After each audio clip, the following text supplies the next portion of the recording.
I will never forget when I met Kate with Aigana in this house, and there was an instant relationship between them. There was a kind of material empathy between them and an understanding, and it was very clear that a show needed to happen between them.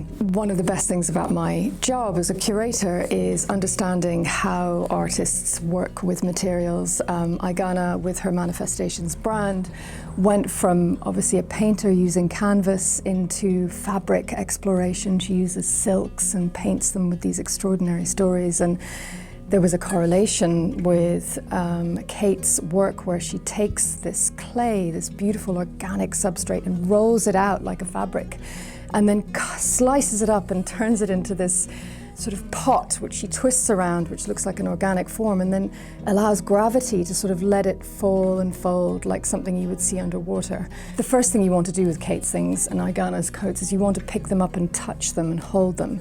And we miss that so much in our digital, screen-mediated lives. We don't have this relationships with materials anymore.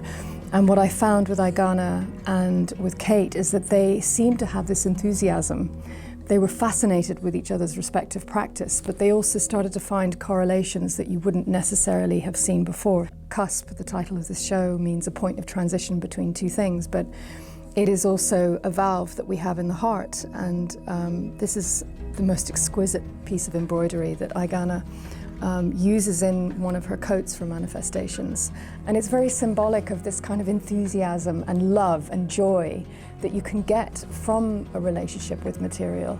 And it's that relationship with the material world that really matters now, and what we're all missing, and what I'm excited about in this show, Cusp. When Nico had this idea of putting us two together in the same show and uniting us in this incredible space of Kate's studio house, for me it's so exciting, and I'm so looking forward to go through this, and I understand that it will change my practice a lot. The first time I met Kate, it was in her studio. And then later I realized that it was her house, which she lived for 20 years, and now she turned it into her studio. For me, what struck me was that she built a space completely around her creative practice. It was all about her pots and how they live in this beautiful space. And on that day, we met each other as two artists working in a completely different media with a completely different material, but there is so much relation between these two material. Normally I work on canvas, and in my project Manifestations I work on silk and wool and cotton. Kate works with clay, and this exhibition we're gonna go through this together and see what the story will show us. So this house attracts people, interesting people, and the moment Aigana came to this house for the first time, she actually broke one of my pieces, which was a very delicate piece. It was 500 tendrils. And I walked into the room, she was already in there, and she couldn't help but lift it up. And as she lifted it up, there was this sort of sound of bing.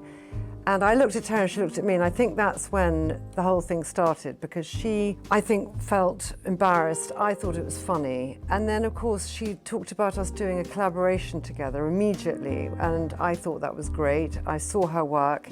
There's an interesting collaboration between us, but it was really Nico who understood that, funnily enough, there was definitely a show in this, because there was something to be explored, and this idea of being on the edge of something, going forward into the unknown, using unusual materials together and trying to understand what that collaboration could actually mean and how exciting that is.